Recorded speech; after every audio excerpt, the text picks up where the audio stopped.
Dan untuk membahas bagaimana respon pihak ojek online terkait kebijakan ini dan apakah bisa menjadi jawaban bagi ojol akan perlindungan kerja saat bertugas, sudah bergabung melalui sambungan virtual Ketua Serikat Pekerja Angkutan Indonesia Lili Pujiati. Selamat pagi Bu Lili.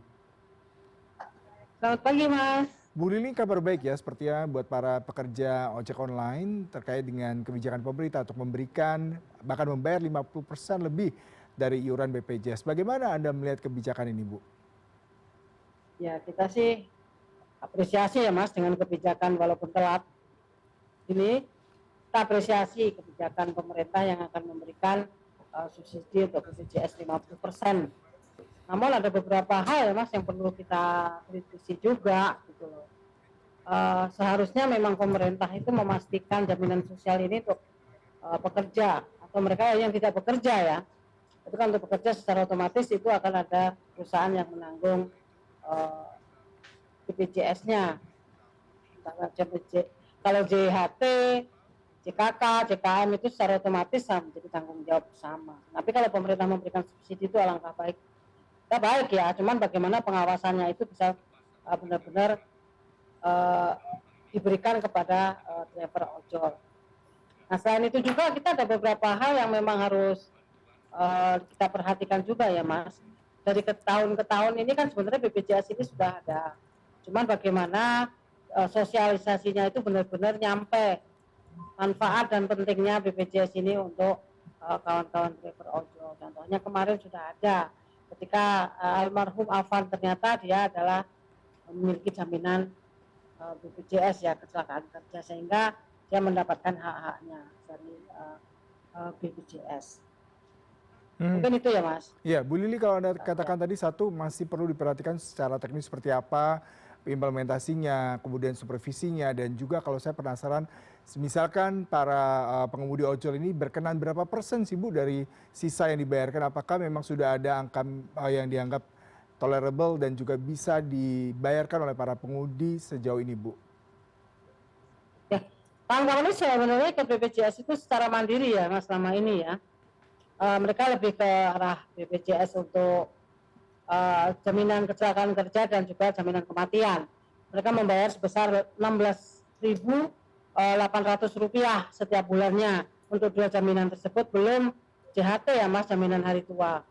Nah untuk jaminan hari tua ini kan perlu dibicarakan juga ke antara pihak aplikator dengan pemerintah ya, bagaimana mekanisme pembayaran untuk jaminan hari tua itu, karena memang biasanya kan ada hitungan dari upah yang kita terima dipotong 20% ya, 20% atau 10% untuk dibayarkan untuk jaminan hari tua ini yang nantinya bisa dipotong 2% untuk jaminan hari tua, sehingga kawan-kawan ini pun jelas bahwa ada pensiun ketika sudah tidak lagi kuat untuk jadi driver.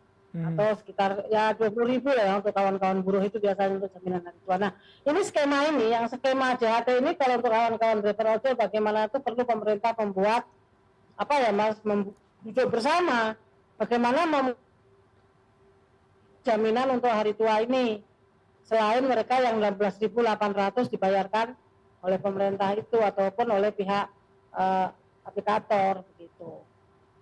Jadi Karena memang ada ya Mas. Iya, concern Ibu lebih kepada JHT salah satu yang mengingat ini merupakan salah satu iuran yang saat ini masih simpang siur mengenai berapa besarannya aplikator akan memberikan dan pemerintah seperti apa akan subsidinya. Apakah selama ini seperti apa Bu secara teknis yang dilakukan oleh para driver ojol untuk JHT sendiri Bu? Oke, kalau untuk jaminan kesehatan biasanya sudah ditanggung pemerintah ya Mas. Jaminan kesehatan itu ditanggung oleh pemerintah, terus juga jaminan hari kerja, jaminan hari tua, pensiun, kematian, kehilangan pekerjaan. Nah itu yang harus perlu dibicarakan. Harusnya memang kalau itu jaminan sosial secara otomatis semuanya ditanggung oleh pemerintah. Jadi Ibu merasa tawaran ini sebenarnya tidak menjawab tuntutan dari para pengemudi ojol Bu?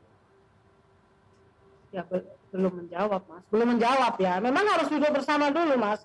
Kita harus duduk bersama ya antara BPJS, aplikator, serikat pekerja, juga pemerintah untuk merumuskan ini seperti apa sih yang memang akan diberikan pemerintah, sebenarnya besarannya apa saja dan apa saja jaminan apa saja yang akan diberikan pemerintah untuk teman-teman driver ojol.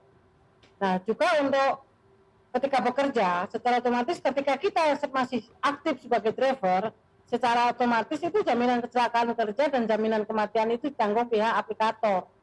Nah, mungkin seperti itu kita bisa bahas bersama, sisanya ditanggung oleh pemerintah gitu, Mas. Ya, kalau mengacu pada kasus Afan, seperti apa pihak aplikator memberikan tanggung jawab mereka terhadap beberapa tanggung jawab yang mereka harusnya bayarkan? Apakah sejauh ini sesuai dengan ekspektasi dan seperti apa Bu kendalanya seandainya memang terjadi insiden serupa terjadi Bu? Ya betul. Kalau memang kasus Afan ini ya saya pikir sudah tepat ya. BPJS memberikan santunan untuk Afan dan adiknya untuk mungkin apa itu kuliah itu jaminannya karena dia adalah tulang punggung keluarga. Nah, kita berharap ke depannya itu lebih masif ya Mas. Secara itu sosialisasinya juga lebih apa ya? Lebih meluas.